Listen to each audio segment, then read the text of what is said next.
ஓபெக் பிளஸோட கச்சா எண்ணெய் உற்பத்தி முடிவு இந்தியாவுக்கு என்ன தாக்கத்தை ஏற்படுத்துன்னு இப்ப பார்க்கலாம்.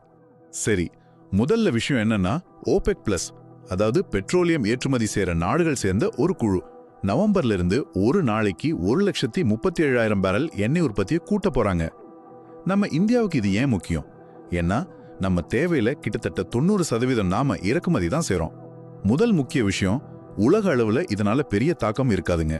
கேட்கறதுக்கு 1.37 லட்சம் பேரல் அதிக மாதிரி தெரியலாம். ஆனா பாருங்க, உலகத்தோட தினசரி தேவை சுமார் 10 கோடி பேரல்களுக்கு மேல. அதுல இது வெறும் 0.13% தான். சோ உலக சந்தையில இது விலைய பெரிய அளவுல குறைக்காது, ஆனா ஓரளவுக்கு நிலையா வச்சுக்க உதவும். ரெண்டாவது, இது இந்தியாவிற்கு எப்படி சாதகம் பாருங்க.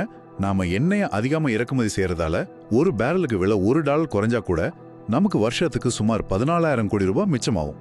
இது நம்மளோட நடப்பு கணக்கு பற்றாக்குறையை சமாளிக்கவும் விலைவாசியை கட்டுப்படுத்தவும் கொஞ்சம் உதவும். அதோட இந்த மாதிரி விலை கொஞ்சம் குறையிறப்ப நம்ம அவசர கால தேவைக்கான வியூக பெட்ரோலிய கையிருப்ப, அதாவது ஸ்ட்ராட்டஜிக் பெட்ரோலியம் ரிசர்வ்ஸை இன்னும் கொஞ்சம் அதிகப்படுத்திக்க இது ஒரு நல்ல வாய்ப்பு.